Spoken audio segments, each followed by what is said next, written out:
Hello નમસ્કાર વિદ્યાર્થી મિત્રો, વૈદ ડિજિટલ એજ્યુકેશનમાં આપનું હાર્દિક સ્વાગત છે।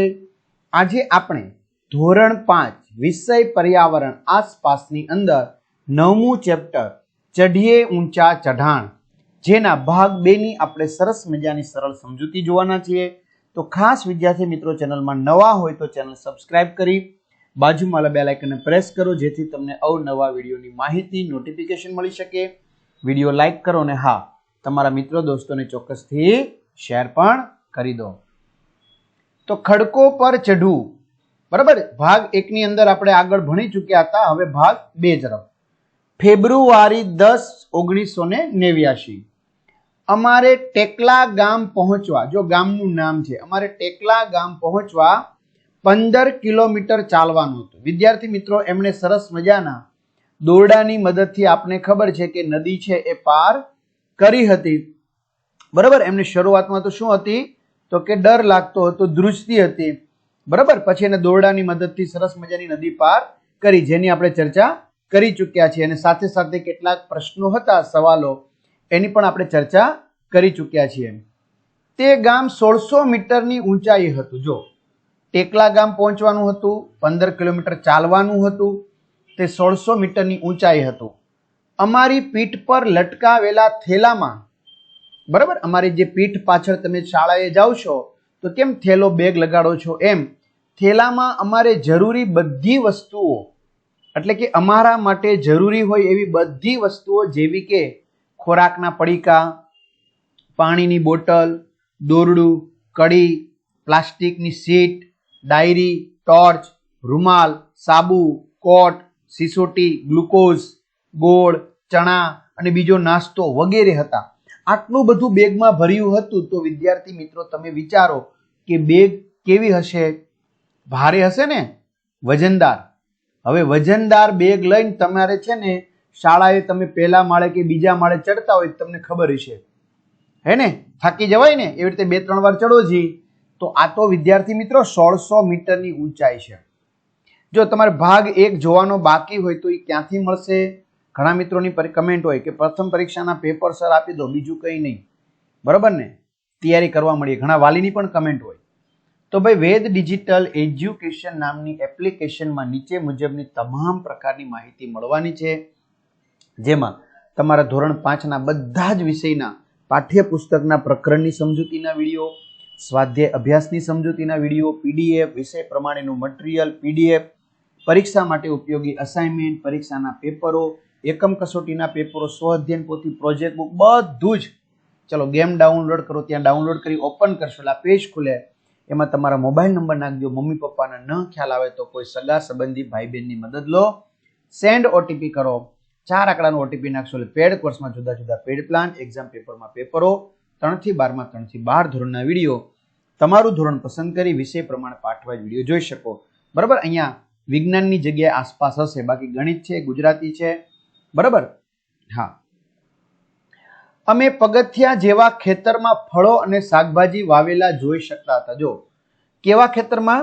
તો આવી રીતે આમ પગથિયા જેવા ખેતર હોય, એમાં શું વાવેલું હતું તો કે શાકભાજી અને ફળો વાવેલા હતા। અમે કર્નલ રામસિંઘને 90 મીટરની ઊંચાઈએ સપાટ ખડક ઉપર ખીલા અને દોરડા સાથે ઉભેલા જોયા। શું કે છે? અમે કર્નલ રામસિંઘ હતા, એને 90 મીટરની ઊંચાઈ, વિદ્યાર્થી મિત્રો કેટલી ઊંચાઈ? આ 90 મીટર। વિદ્યાર્થી મિત્રો વિચાર કરો, બરાબર। એટલે આમ જોવા જઈએ તો આશરે 8-9 માળની ઇમારત થાય, સોરી, જો 3 થી 4 મીટર એટલે 1 માળ જેવું થાય, બરાબર। તો 20 થી 22 માળની ઇમારત થાય, સોરી વિદ્યાર્થી મિત્રો, 20 થી 22 કે 20 થી 25 માળની ઊંચી ઇમારત। અને એ પણ કેવી રીતે ચડવાનું છે? સપાટ ખડક ઉપર, ખડક એકદમ લીસો છે, એના ઉપર ખીલા અને દોરડા સાથે, એટલે ખીલા મારતા ગયા, દોરડા સાથે દોડતા ચડતા ગયા। જે તમે વિદ્યાર્થી મિત્રો ચિત્રમાં જોઈ શકો છો કે બેન છે, બરાબર, સંગીતા, એ શું કરે છે? જો દોરડાની મદદથી ઉપર ચડી રહી છે, કારણ કે આમાં ચડવામાં થોડીક મુશ્કેલી સર્જાય। અમને પહેલા ખડકનું સાવધાનીપૂર્વક અવલોકન કરવા કહેવામાં આવ્યું। જો અમને પહેલા એમ કીધું કે તમે ડાયરેક્ટ ચડવા મળોમાં, વિદ્યાર્થી મિત્રો, કોઈ પણ વસ્તુ હોય પહેલા આપણે એનું નિરીક્ષણ કરવું જોઈએ.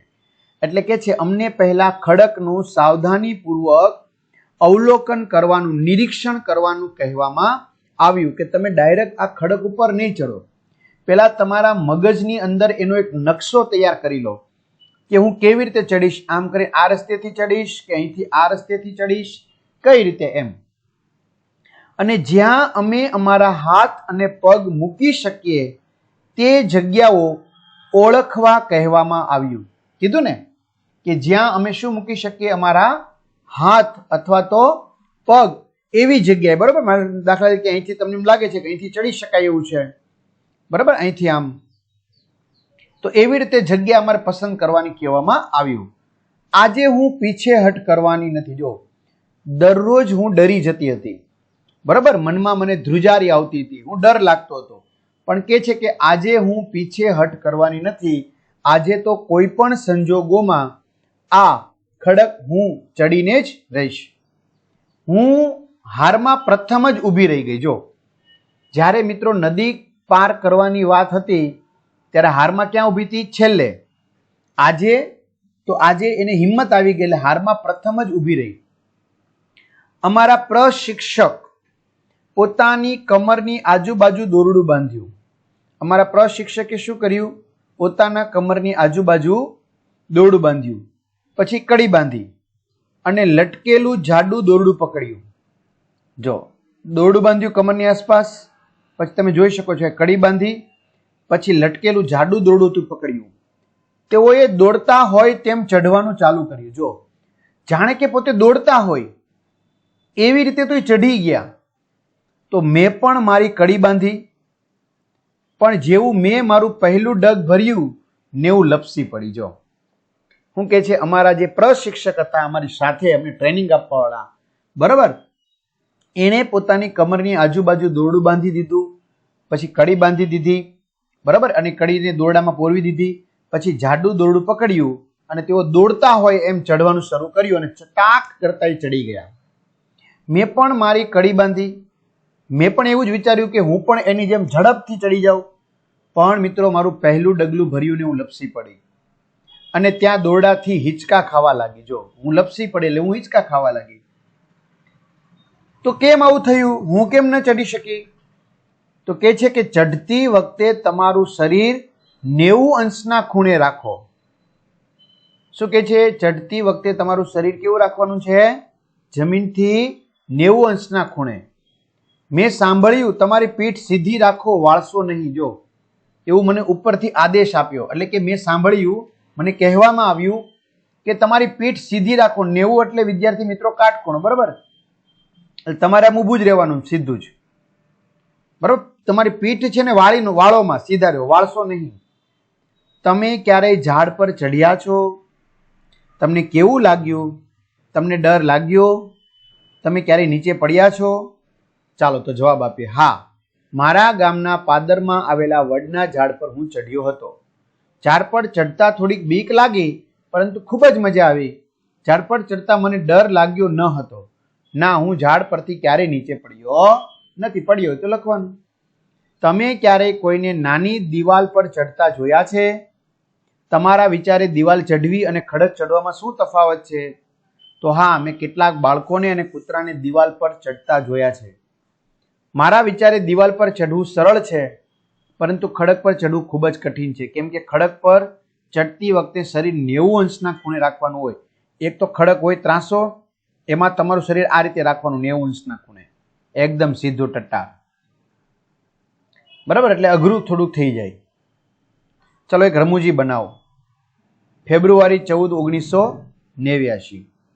સોરી મિત્રો, આપણે જો આ ખડક આ 90 અંશનું, બરાબર, એટલે તમે વ્યવસ્થિત ચડી શકશો. જો એક રમૂજી બનાવ બન્યો. સાંજ હતી. ખાનદોનબીને ભૂખ લાગી હતી. કોને? ખાનદોનબીને.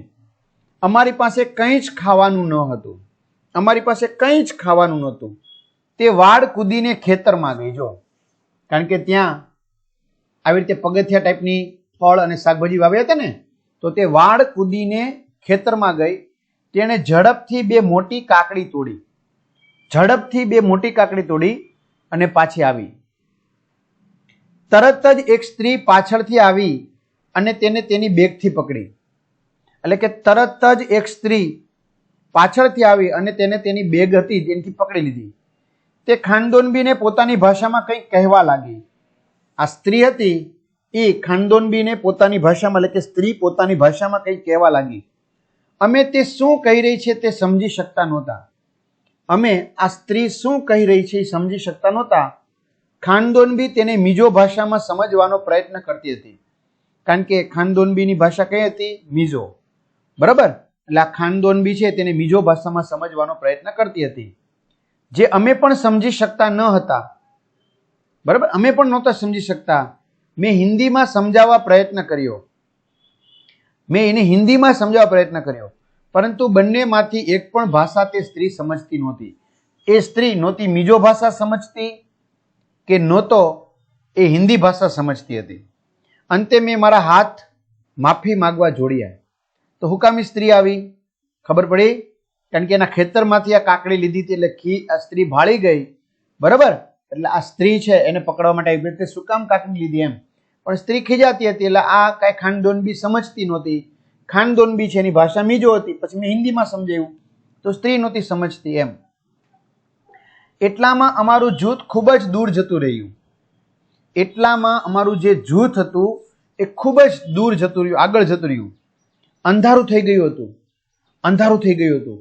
મને લાગ્યું અમે રસ્તો ભૂલી ગયા છીએ. જો શું કહે છે સંગીતા? કે મને એમ લાગ્યું કે અમે છે એ રસ્તો શું થઈ ગયા છીએ? ભૂલી ગયા છીએ. હવે અમે સાચે જ ડરી રહ્યા હતા. જો હવે અમે સાચુકલા હકીકતમાં શું થઈ રહ્યા હતા? ડરી રહ્યા હતા. અને અમારી બેટરીથી પણ રસ્તો જોઈ શકતા ન હતા. અને અમારી પાસે જે બેટરી હતી એનાથી પણ રસ્તો જોઈ શકતા હતા નહીં. ઠંડી હોવા છતાં મને પરસેવો થવા લાગ્યો. શું કામ વિદ્યાર્થી મિત્રો પરસેવો થવા લાગ્યો? કારણ કે રસ્તો ભૂલી ગયા હતા એટલે ડર લાગવા લાગ્યો હતો. મેં ખાનદોનબીનો હાથ જોરથી પકડી રાખ્યો. શું કે છે? મેં ખાનદોનબીનો હાથ જોરથી પકડી રાખ્યો. મેં મોટેથી બૂમ પાડી, તમે બધા ક્યાં છો? આ શું કામ પાછળ રહી ગયા? કારણ કે ઓલી સ્ત્રી સાથે જે વાટાઘાટો થઈ, બરાબર, એમાં માફી માંગવામાં રહી ગયા ને બાકી બધા આગળ નીકળી ગયા. એટલે કે છે મેં ખાનદોનબીનો હાથ જોરથી પકડી રાખ્યો કે દે દૂર ન જતી રહે. મેં મોટેથી બૂમો પાડી કે તમે બધા ક્યાં છો? તમે મને સાંભળી શકો છો? તો વિદ્યાર્થી મિત્રો, પર્વતોમાં મારા અવાજના પડઘા પડતા હતા. એટલે મારો અવાજ જ અથડાઈને મને પાછો સંભળાતો હતો. અમે બંને મોટેથી અમારી સિસોટી વગાડવા લાગ્યા. હવે અમે બંને મોટેથી શું વગાડવા લાગ્યા? અમારી સિસોટી અમારી પાસે હતી તે. અને અમારી બેટરી હતી એનો પ્રકાશ ફેંકવા લાગ્યા. એટલે કે બેટરી છે એની ટોર્ચ, રાત્રિ થઈ ગઈ હતી એટલે હાથમાં બેટરી લઈને આમથી આમ હાથને ફેરવવા લાગ્યા. એટલે કોકને કદાચ પ્રકાશ નજરમાં આવે તો અમારા સુધી આવે. કદાચ જૂથને ખબર પડી કે અમે ખોવાઈ ગયા છીએ. જો કદાચ જૂથને ખબર પડી હોય કે ભાઈ અમે ખોવાઈ ગયા છીએ. અમે દૂરથી સિસોટીનો અવાજ સાંભળ્યો. અમે દૂરથી શું સાંભળ્યું? સિસોટીનો અવાજ. અને સંકેત સમજાઈ ગયો. અમે એકબીજાનો હાથ જોરથી પકડ્યો અને રાહ જોવા લાગ્યા. બરાબર? અમે બે એકબીજાનો હાથ જોરથી પકડ્યો અને રાહ જોવા લાગ્યા. એટલે મેં સિસોટી મારી, કદાચ કોઈને સંકેત સમજાઈ જાય તો એમ. ખાનદોનબીને લાગ્યું કે અમારે વાત ચાલુ રાખવી જોઈએ. જો ખાનદોનબીને એમ લાગ્યું કે ડર છે એટલે આપણે આપણી વાતો ચાલુ રાખવી જોઈએ, એટલે ખબર ન પડે, ડર ન રહે. તેણે મિજો ભાષામાં ગીત ગાવાનું ચાલુ કર્યું. કઈ ભાષામાં? મિજો ભાષામાં. થોડાક સમય પછી અમે જૂથના સભ્યોને અમારી તરફ આવતા જોયા. થોડીક વાર થઈ પછી જૂથના સભ્યો અમારી તરફ આવતા હતા એવું જોયું અમે. અંતે અમે ફરી જૂથ સાથે હતા થઈ ગયા. હવે કહો, તમારા વર્ગમાં કોઈ એવું છે જેની ભાષા તમને સમજાતી નથી અથવા તે તમારી ભાષા સમજતા નથી? તો હવે તમે આવી સ્થિતિમાં શું કરો છો? તો હા, મારા વર્ગમાં એક વિદ્યાર્થી છે જે થોડાક સમય પહેલા જ કેરળથી આવ્યો છે. તેની ભાષા મને સમજાતી નથી અને મારી ભાષા તેને સમજાતી નથી. આવી સ્થિતિમાં હું તેની સાથે ઈશારાઓથી અથવા અંગ્રેજીમાં વાત કરું છું. તમે ક્યારેય રસ્તો ભૂલી ગયા છો? પછી તમે શું કર્યું? હા, હું 2-4 વાર મારો રસ્તો ભૂલી ગયો છું, પરંતુ આજુબાજુ કોઈ દુકાનદાર કે અન્ય વ્યક્તિને પૂછીને સાચો રસ્તો મેળવી લીધો છે. આગળ, તમારા વિચારે ખાનદોનબીએ કેમ મોટેથી ગીત ગાયું હશે? તો ખાનદોનબી તેના જૂથના સભ્યોથી અલગ પડી ગઈ હતી. ખાનદોનબીનું મિજો ભાષામાં મોટેથી ગીત ગાવાનું ચાલુ રાખવાથી તેના જૂથના સભ્યો તેને સહેલાઈથી અવાજની દિશામાં શોધી શકે. સાંભળજો, કઈ દિશામાં? અવાજની દિશામાં. એટલા માટે આ માટે તેણે મોટેથી ગીત ગાયું હશે. તમે કોઈને ડરથી બચવા કંઈ ખાસ કરતા જોયા છે? શું અને ક્યારે? હા, મેં કેટલાક લોકોને ડરથી બચવાનો પ્રયાસ કરતા જોયા છે. જેમ કે મારા મિત્રને કૂતરાથી ડર લાગતો હોવાથી જ્યારે રસ્તા પર સામેથી કૂતરાને આવતો જુએ કે તરત જ આજુબાજુમાં ચાલતા કોઈ મોટા વ્યક્તિની પાછળ સંતાઈને ચાલતા રસ્તો પસાર કરે છે. મારા ફોઈને ઊંચાઈથી ડર લાગતો હોવાથી તેઓ જ્યારે પણ પર્વત કે ઊંચા બિલ્ડિંગની છત પર ચડે ત્યારે નીચે જોવાનું ટાળે છે. મારા કાકી રાત્રે અંધારામાં બાથરૂમ જવા નીચે આવે છે ત્યારે ડર લાગે છે અને તેથી જ જય હનુમાન દાદા બોલતા રહે છે. ચલો પ્રયાસ કરો. તમારા મિત્રને બોલ્યા વગર પુસ્તક અંગે પૂછો. વર્ગમાં આવી જ રીતે કશુંક સમજાવવા પ્રયત્ન કરો. તો મારા મિત્રને બોલ્યા વગર પુસ્તક વિશે પૂછવા માટે હું ઈશારાઓનો ઉપયોગ કરીશ. પુસ્તકમાંના ચિત્ર બતાવીને તેના વિશે ઈશારાથી તેને પૂછીશ. વર્ગમાં આવી જ રીતે કશું સમજાવવા માટે વર્ગમાંના 1-2 વિદ્યાર્થીને ઈશારાથી ઊભા કરીશ અને પાઠ બતાવીને આંગળી વડે ફકરાને વંચાવીશ. બીજા વિદ્યાર્થીને કવિતા બતાવીને ઈશારાથી બોલવા કહીશ. વર્ગના બીજા બાળકોને આંગળી મૂકીને પ્રશ્નો વંચાવીશ અને ઈશારાથી તેના ઉત્તર આપવા માટે પ્રોત્સાહિત કરીશ. સાચા ઉત્તરવાળાને શાબાશી આપીશ. આગળ, ફેબ્રુઆરી 15, 1984 એક ખાસ મહેમાન. હવે કે છે કે રાત્રિ ભોજન બાદ અમે ખાસ મહેમાન બચેન્દ્રી પાલને મળ્યા. બરાબર વિદ્યાર્થી મિત્રો, તમે નામ સાંભળ્યું જશે ને, પર્વતારોહક બચેન્દ્રી પાલ. તે હમણાં જ માઉન્ટ એવરેસ્ટ ચઢવાની ટુકડીમાં પસંદગી પામ્યા છે. જો આ 1984 ની વાત કરે છે. બરાબર, તો એ સમયની વાત છે. તો ત્યારે જ તેઓ તાજેતરમાં જ માઉન્ટ એવરેસ્ટ કે જે 8,848 મીટર ઊંચો છે, દુનિયાનું સૌથી ઊંચું શિખર, તો એને જે ચડવાની જે ટીમ છે, ટુકડી, એમાં સિલેક્ટ થયા છે, પસંદગી પામ્યા છે. તેઓ બ્રિગેડિયર જ્ઞાનસિંહના આશીર્વાદ લેવા આવ્યા હતા. તે ક્યાં કોના આશીર્વાદ લેવા આવ્યા હતા? બ્રિગેડિયર જ્ઞાનસિંહના, કે ભાઈ મને આમાં સફળતા મળે. તે સાંજ ખુશીની હતી, અમારા માટે એક આનંદની હતી. અમે ગીતો ગાતા હતા. બચેન્દ્રી પણ અમારી સાથે પ્રખ્યાત એટલે ફેમસ હોય એવા પહાડી ગીત ગાતા હતા. બેડુ પાકો, બારા માસા, કફલ પાકો ચેતા, મેરી છૈલા ગાવામાં અને તેના પર નૃત્ય કરવામાં જોડાયા. તે સમયે અમને ખબર ન હતી કે બચેન્દ્રી પાલ ભારતની માઉન્ટ એવરેસ્ટ ચડવા વાળી પ્રથમ મહિલા બનશે. કીધું ને, અમને ખબર નહોતી, હજી તો એ સિલેક્ટ થઈ હતી. બરાબર, અને ચઢવાની હતી મિત્રો. અને અમને ખબર નહોતી તો અમે ફોટો પડવી લેત એની સાથે. અને સમય જતા બચેન્દ્રી પાલ ભારતની માઉન્ટ એવરેસ્ટ ચડવા વાળી પ્રથમ મહિલા બની અને ઇતિહાસનું સર્જન કરશે. જો અમને ખબર નહોતી કે આવો ઇતિહાસ રચશે, અને ઇતિહાસ એને રચી દીધો. બરાબર મિત્રો, કદાચ પરીક્ષામાં પૂછાય ભારતની પ્રથમ મહિલા કોણ છે માઉન્ટ એવરેસ્ટ સર કરનાર, તો તમારે લખવાનું છે બચેન્દ્રી પાલ. ફેબ્રુઆરી 18, 1984 અમે 2134 મીટરની ઊંચાઈએ ઊભા હતા. એટલે જમીનથી અંદાજિત 2 કિલોમીટરની ઊંચાઈ થાય, 2 કિલોમીટર ઉપર. અમારે રાત્રિ અહીં વિતાવવાની હતી એટલે કે પસાર કરવાની હતી. દરેક જણ તંબુ બાંધવામાં વ્યસ્ત હતા.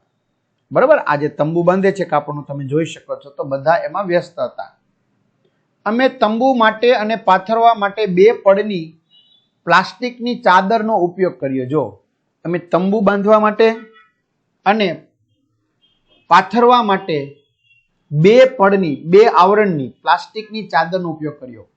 અને ખીલાઓ મારી તંબુ લગાવવા લાગ્યા. અને ખીલાઓ હતા એ મારી દીધા, એટલે તંબુ છે પવનનો ઉડે નહીં, એટલે તંબુ લગાવવા લાગ્યા. જેમ જેમ અમે એક બાજુથી તેને બાંધતા તરત જ બીજી બાજુથી પવન તેને ઉડાડી દેતો હતો. તો વિદ્યાર્થી મિત્રો તમે વિચાર કરો, 2 કિલોમીટરની ઊંચાઈ પવન કેટલો હોય. એટલે કે છે જેમ જેમ અમે તેને બાંધતા તરત જ બીજી બાજુથી પવન તેને ઉડાડી દેતો. ખૂબ જ ખેંચતાણ પછી, એટલે કે ખૂબ જ મહેનત પછી અમે તંબુ બાંધી શક્યા.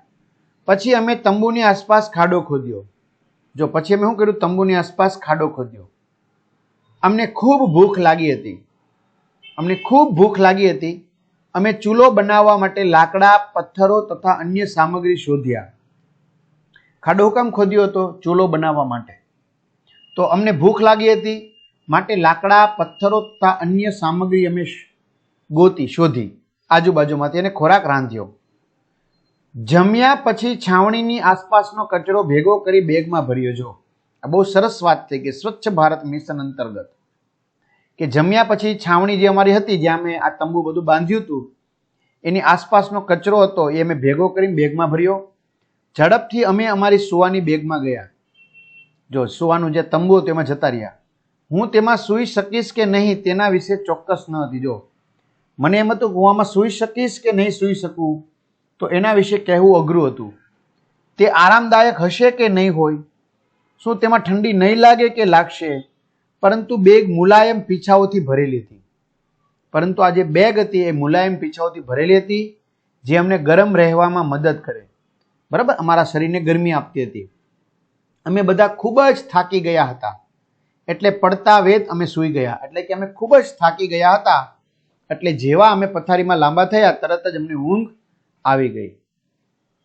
સવારે અમે ઉઠ્યા અને જોયું તો બરફ પડતો હતો. જો સવારે અમે ઉઠ્યા અને જોયું તો હિમવર્ષા થતી હતી. બરફ વર્ષા. સફેદ મુલાયમ બરફની પતરીઓ નરમાશથી પડતી હતી. જો બરફ કેવો હોય? સફેદ. તો સફેદ મુલાયમ એકદમ નરમ બરફના કણો, પતરીઓ નરમાશથી નિરાતે પડતી હતી. વાહ, કેટલું સુંદર, કેટલું અદ્ભુત દ્રશ્ય હતું.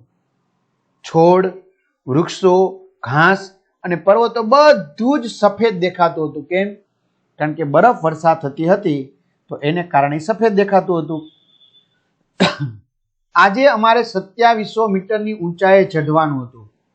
કેટલા? 2700 મીટરની ઊંચાઈએ હતા. ક્યાં? રાત્રિવાસી ક્યાં કરી હતી? 2134 મીટરે. હજી 2700 મીટરે ચડવાનું હતું. અમે લાકડીની મદદથી બરફમાં સાવધાનીપૂર્વક ચાલતા હતા. જો અમારી પાસે એક લાકડી આપી દેવામાં આવી હતી. એ લાકડીની મદદથી અમે સાવધાનીપૂર્વક બરફમાં ચાલતા હતા. તે ખૂબ જ મુશ્કેલી ભર્યું હતું, અઘરું કામ હતું, કારણ કે અમે લપસતા જતા હતા. કારણ કે મિત્રો બરફ હોય, બરાબર, એટલે તરત સ્લીપ થઈ જવાય, બરાબર, લપસી જવાય, લસરી જવાય. એટલે કે છે અમે લપસતા જતા હતા. તેમ છતાં પણ બપોરે અમે બરફથી છવાયેલા પર્વતો પર પહોંચ્યા. એમ છતાં પણ બપોર થયું તો અમે 2700 મીટરની ઊંચાઈ પર આખો બરફથી છવાયેલો પર્વત હતો ત્યાં અમે પહોંચી ગયા. કારણ કે જો મિત્રો વરસાદ પડે, પાણી હોય તો એ વહી જાય, પણ બરફ તો ઘન પદાર્થ છે, વહે નહીં. અમે એકબીજા ઉપર બરફના ગોળા બનાવી ફેંકવાની અને બરફનો માણસ બનાવીને મજા માણી. જો અમે બરફના ગોળા બનાવી અને એકબીજા ઉપર ફેંકવા લાગ્યા અને બરફનો માણસ બનાવ્યો અને એની પણ મજા માણી, જે તમે ચિત્રમાં જોઈ શકો છો. છાવણીનો છેલ્લો દિવસ. હવે ફેબ્રુઆરી 21, 1984. અમે કેમ્પ ફાયરની તૈયારી કરતા હતા. દરેક જૂથે કાર્યક્રમ રજૂ કર્યા. કેમ્પ ફાયરમાં જોક્સ પર હસીને, ગાઈને તેમજ નૃત્ય કરીને મજા માણતા હતા. શું કે છે? અમે કેમ્પ ફાયર, બરાબર, આગ લગાવે પછી આ બધા માણસો હોય ટૂંકમાં સમય પસાર કરે અને કંઈક ને કંઈક પોતાના કરતબો રજૂ કરે, એટલે કેમ્પ ફાયર કહેવાય. ટૂંકમાં આગ લગાડીને તાપણું કરીને ફરતી બાજુ કેમ બેઠા હોય એ રીતે. તો દરેક જૂથે કાર્યક્રમ રજૂ કર્યા. અમે કેમ્પ ફાયરમાં જોક્સ પર હસીને, ગાઈને તેમજ નૃત્ય કરીને મજા માણતા હતા. અમે મધ્યરાત્રિ થઈ ગઈ, મોડો સમય થઈ ગયો. બ્રિગેડિયર જ્ઞાનસિંહ ઊભા થયા અને મને બોલાવી. શું કે સંગીતા? મને બોલાવી. મેં વિચાર્યું, અરે હવે મેં શું કર્યું? મને કેમ બોલાવી હશે? મેં શું કર્યું? મેં તો કંઈ કર્યું નથી, મારો કંઈ વાંક છે નહીં, બરાબર. પરંતુ જ્યારે સાહેબે મારું નામ સૌથી સારા પ્રદર્શન માટે જાહેર કર્યું, હું સ્થિર ઊભી જ રહી ગઈ. મને એમ કે સરે કેમ બોલાવી હશે, પણ સરે મારું નામ એમ કીધું કે સૌથી સારામાં સારું પ્રદર્શન કોઈએ કર્યું હોય આ સંગીતાએ છે, એના માટે નામ જાહેર કર્યું. તો હું તો અવાક જ રહી ગઈ, કંઈ બોલી જ ન શકી, સ્થિર ઊભી રહી ગઈ.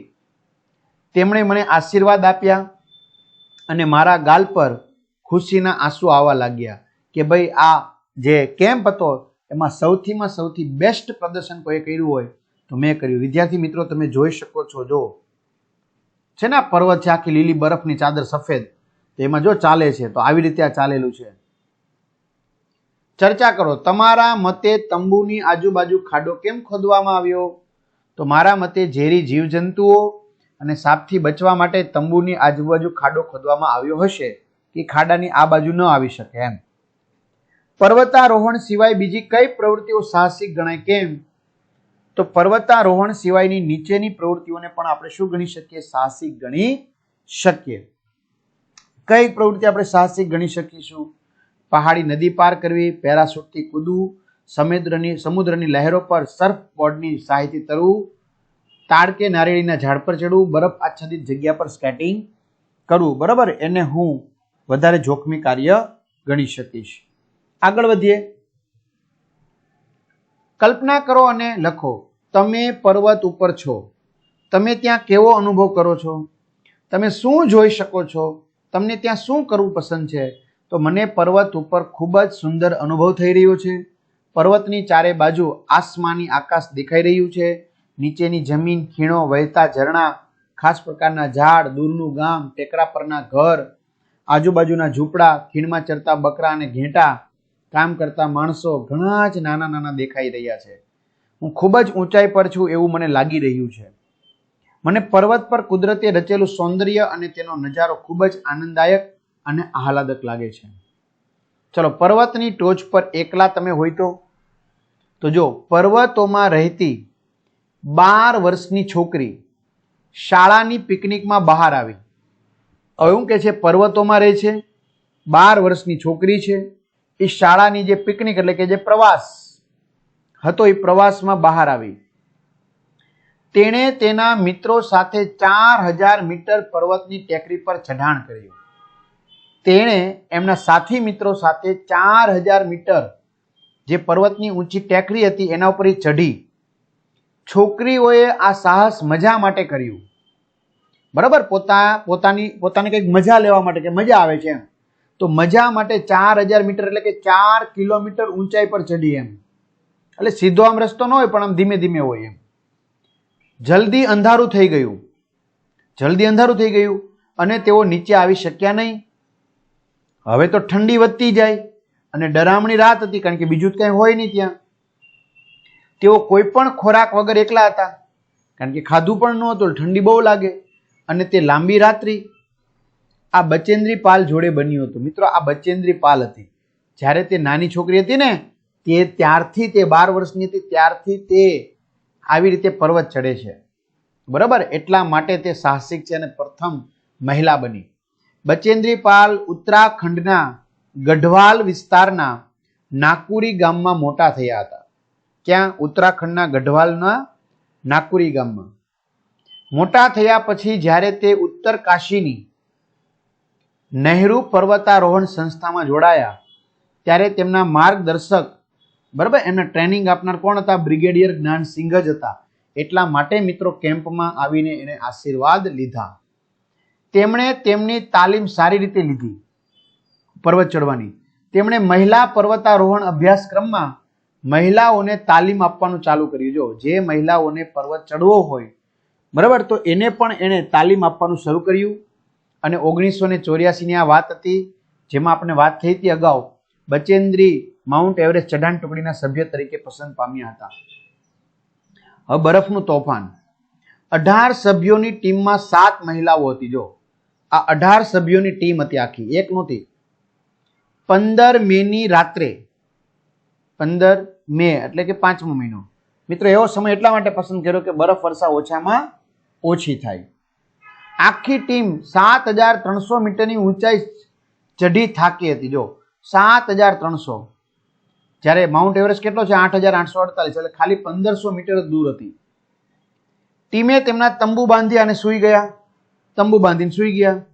મધ્યરાત્રિની આસપાસ તેઓએ મોટો ધડાકો સાંભળ્યો અને પછી પછડાટનો અવાજ સાંભળ્યો. જો મધ્યરાત્રિ થઈ એટલે આસપાસ તેઓએ એક મોટો ધડાકો સાંભળ્યો અને પછી પછડાટનો અવાજ સાંભળ્યો.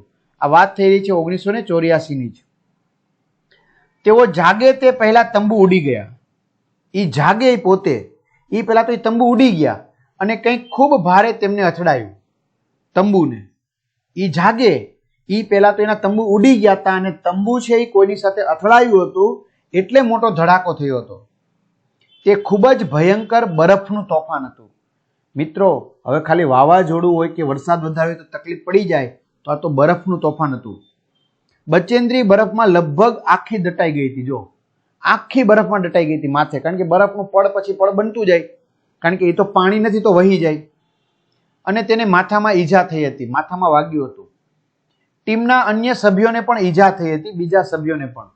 બીજાઓએ બરફની લાકડી અને કુહાડીથી બરફ ખોદી બધાને બહાર કાઢ્યા. જો બીજાઓએ આ બરફની લાકડી અને કુહાડીની મદદથી બરફ ખોદ્યા અને બહાર કાઢ્યા. બાકીના બધા ટીમના સભ્યો છાવણીમાં પાછા આવ્યા. બાકીના જે બધા ટીમના સભ્યો હતા એ પોતાનું જે કેમ્પ હતો છાવણીને પાછા આવ્યા. પરંતુ બચેન્દ્રી પાળ આગળ વધી. બાકીના બધા ડરી ગયા અને વી આવ્યા પાછા.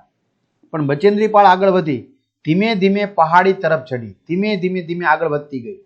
બચેન્દ્રીએ 8,848 મીટર ઊંચો માઉન્ટ એવરેસ્ટ, જે નેપાળમાં સાગરમથા કહેવાય છે, બરાબર, સૌથી ઊંચામાં ઊંચો, ત્યાં 23મી મેના બપોરે 1 કલાક અને 7 મિનિટે પગ મૂક્યો, એટલે કે ત્યારે પહોંચ્યા. વિદ્યાર્થી મિત્રો, તમે વિચાર કરો કે 15 તારીખે તો એને 7300 કિલોમીટરનું અંતર કાપી નાખ્યું હતું. પછીના 8 દિવસમાં માત્ર ખાલી 1500 મીટરનું જ અંતર કપાણું. કારણ કે મિત્રો ઉપર ચઢવાનું છે ને, અઘરું કામ છે. તેમની સાથે ટીમના બીજા સભ્ય પણ હતા. એક જ સમયે પહાડીની ટોચ પર 2 જણા ઊભા રહી શકે તેમ ન હતું. જો એક જ સમયે એક જ સાથે આ જે માઉન્ટ એવરેસ્ટની જે કિનારી છે ટોચ, બરાબર, એ અણીવાળી છે આવી રીતે, તો ત્યાં એક જ સાથે 2 જણા ઊભા રહી શકે એવું નહોતું. કોઈ સરકે તો તેઓ હજારો ફૂટ નીચે આવે. જો કોઈ ત્યાંથી જો પડી જાય તો હજારો ફૂટ નીચે ઊંડી ખીણ છે એમાં આવી જાય. બચેન્દ્રી અને તેના સાથીએ બરફમાં ખાડો કર્યો. બચેન્દ્રી અને એના સાથીએ બરફમાં શું કર્યો? ખાડો બનાવ્યો અને કુહાડી સ્થિર બરફમાં ખોડી દીધી. બરાબર, અને કુહાડી હતી એને સ્થિર બરફ જે હતો મોટો એમાં ખોડી દીધી. તેનો કડીની જેમ ઉપયોગ કરી, એટલે કે કડી કેમ ભરાવી દીધી હોય ક્યાંક હૂક સાથે, એવી રીતે એણે એની જેમ ઉપયોગ કરી. તેઓએ પોતાને દોરડા સાથે બાંધ્યા. જો નીચે પડી જાય તો રામ રમી જાય, સમજી લેવાનું. એટલે એણે શું કર્યું? પોતાની બુદ્ધિ વાપરી. બરાબર, આ કુહાડી છે ત્યાં એને ભરાઈ દીધી. બરાબર, પછી એની અરે કડી બાંધી દીધી, પછી પોતે ઉભા રહ્યા પોતાના શરીરે બાંધી. એટલે આ કુહાડી છે બરફમાં બરાબર ભરાવી હતી, એટલે પોતે થોડા ઘણા ડગે તો પડે નહીં, દોરડું બાંધીને એની જેમ. ત્યારબાદ જ તેઓ બંને ત્યાં ઉભા રહી શક્યા. બાકી ઉભા રહી શકે એમ નહોતા. તે ઠંડીથી ધ્રુજતા હતા. ઠંડી એટલી લાગી હતી વાત પૂછોમાં. પરંતુ મિત્રો એ સફળ થયા. બરાબર, શિખર પાર કર્યું એની હૂંફ અનુભવતા હતા, એટલે કે એનો એને આનંદ હતો, એટલે એને ઠંડી લાગતી નહોતી. આમ ધ્રુજતા હતા પણ પોતે કંઈક સાહસ કર્યું છે એનો આનંદ હતો, એટલે એને ઠંડી ક્યાંય વિસરાઈ ગઈ. તેમણે તેમનું માથું નમાવ્યું, ત્યાં ભારતનો રાષ્ટ્રધ્વજ ફરકાવ્યો અને ફોટોગ્રાફ લીધા. તેમણે દુનિયાની સૌથી ઊંચી પહાડી પર 43 મિનિટ વિતાવી. જો ત્યાં એ તરત ઉતરી ન ગયા, 43 મિનિટ પસાર કરી. પછી તો મિત્રો પછી ઉતરવું પડે, નકર બરફનો તોફાન આવી જાય. બચેન્દ્રી પાલ માઉન્ટ એવરેસ્ટની ટોચ પર ચડનાર પ્રથમ ભારતીય મહિલા અને દુનિયાની 5મી. જો તોય દુનિયાની તો 5મી છે હજી મહિલા, ભારતની પહેલી મહિલા છે. બરાબર, જે આપણે ચિત્રમાં જોઈ શકીએ છીએ, આ ટુકડી છે, બરોબર છે, ચડી છે. વિચારો, બચેન્દ્રીએ પહાડી પર ભારતનો રાષ્ટ્રધ્વજ કેમ ફરકાવ્યો? તો બચેન્દ્રીએ દુનિયાની સૌથી ઊંચી પહાડીની ટોચ પર ચડવાની સિદ્ધિ મેળવી. તેના પ્રતીક રૂપે, યાદગીરી રૂપે તથા પોતાના દેશના સન્માનમાં પહાડી પર ભારતનો રાષ્ટ્રધ્વજ ફરકાવ્યો. તમે આપણો રાષ્ટ્રધ્વજ ક્યારે ફરકાવેલો જોયો છે? આપણા રાષ્ટ્રધ્વજ વિશે માહિતી મેળવો. તો મેં આપણો રાષ્ટ્રધ્વજ સ્વતંત્રતા દિવસ અને પ્રજાસત્તાક દિવસની ઉજવણી સમયે ફરકાવેલો જોયો છે. રાષ્ટ્રધ્વજ તિરંગો ધ્વજ કહેવાય. આપણો રાષ્ટ્રધ્વજ આપણા દેશની ઓળખનું પ્રતીક છે. તેનો આકાર લંબચોરસ છે. તેમાં 3 રંગોના સરખા માપના પટ્ટા છે, તેથી તેને તિરંગો કહેવાય. રાષ્ટ્રધ્વજમાં સૌથી ઉપરનો પટ્ટો કેસરી, વચ્ચેનો પટ્ટો સફેદ અને નીચેનો પટ્ટો લીલા રંગનો છે. રાષ્ટ્રધ્વજના વચ્ચેના સફેદ પટ્ટાના મધ્યમાં ભૂરા રંગનું શું આવેલું છે? અશોક ચક્ર. તેમાં 24 આરા છે. ઈસવીસન 1947 થી તિરંગા ધ્વજને સ્વતંત્ર ભારતના રાષ્ટ્રધ્વજ તરીકે સ્વીકારવામાં આવ્યો છે. ચલો 6-8 બાળકોનું જૂથ બનાવો. તમારા જૂથ માટે ધ્વજ બનાવો. તમે ધ્વજ માટે તે ભાત ડિઝાઇન શા માટે પસંદ કરી સમજાવો. તો હા, મેં બીજા દેશનો રાષ્ટ્રધ્વજ જોયો છે. આ રવિવારે ટીવી પર ભારત ઓસ્ટ્રેલિયાની મેચ રમાતી બતાવવામાં આવી હતી. તેમાં ઓસ્ટ્રેલિયા દેશનો રાષ્ટ્રધ્વજ જોયો હતો. વળી અમેરિકા, ઓસ્ટ્રેલિયા, જાપાનના પ્રમુખ ભારતની મુલાકાતે આવે છે ત્યારે તેમની ગાડી પર તથા જે ભવનમાં તેમની મંત્રણા હોય ત્યાં પણ તે દેશોના રાષ્ટ્રધ્વજ ટીવીમાં બતાવેલા જોયા છે. આ ઉપરાંત પુસ્તકોમાં જુદા જુદા દેશોના રાષ્ટ્રધ્વજ જોયા છે. તમે બીજા કોઈ દેશનો રાષ્ટ્રધ્વજ જોયો છે? ક્યાં? તો મિત્રો એનો જવાબ તમે લખી શકો છો. ક્લિયર? આપણે શું શીખ્યા? જો લખ્યું જ છે. આપણે શું શીખ્યા? પર્વત ચડવો કેમ સાહસભર્યો અને પડકારરૂપ છે? સમજાવો. જો તમારે પર્વત ચડવાનો હોય તો તમે કેવી તૈયારી કરશો? તમે તમારી સાથે શું લેશો? તમારા પોતાના શબ્દોમાં લખો. તો ભાઈ, પર્વત પર ચડવું ખૂબ જ મુશ્કેલી ભર્યું કાર્ય છે. તેમ કરવામાં પડી જવાનો, ઈજા થવાનો, થાક લાગવાનો અને જીવ જવાનો પણ ખતરો રહેલો છે. આથી પર્વત પર ચડવું એ સાહસભર્યું અને કેવું છે? પડકારરૂપ છે. જો મારે પર્વત પર ચઢવાનું હોય તો સૌપ્રથમ કોઈ પર્વતારોહણની સંસ્થામાં હું એક સારા પ્રશિક્ષક પાસેથી પ્રશિક્ષણ મેળવું, એટલે કે તાલીમ લઉં. પર્વત પર ચઢવા માટે કેવી સજ્જતા કેળવવી તે બાબત સારી રીતે શીખી લઉં. પર્વત ચડતી વખતે હું મારી સાથે ખોરાકના પડીકા, પાણીની બોટલ, દોરડું, કડી, પ્લાસ્ટિકની સીટ, ડાયરી, રૂમાલ, સાબુ, કોટ, સિસોટી, બેટરી, ગ્લુકોઝ, ગોળ ચણા અને બીજા નાસ્તા વગેરે વસ્તુઓ સાથે લઈ જઈશ. તો વિદ્યાર્થી મિત્રો, આ રીતે સરસ મજાનું સંપૂર્ણ સોલ્યુશન જોયું. તો તમને આ વિડીયો કેવો લાગ્યો ચોક્કસથી કમેન્ટ કરો, તમારા મિત્રો દોસ્તોને શેર કરો. બરાબર, અહીંયા સુધી રાખીએ. અસ્તુ. જય હિન્દ, જય ભારત.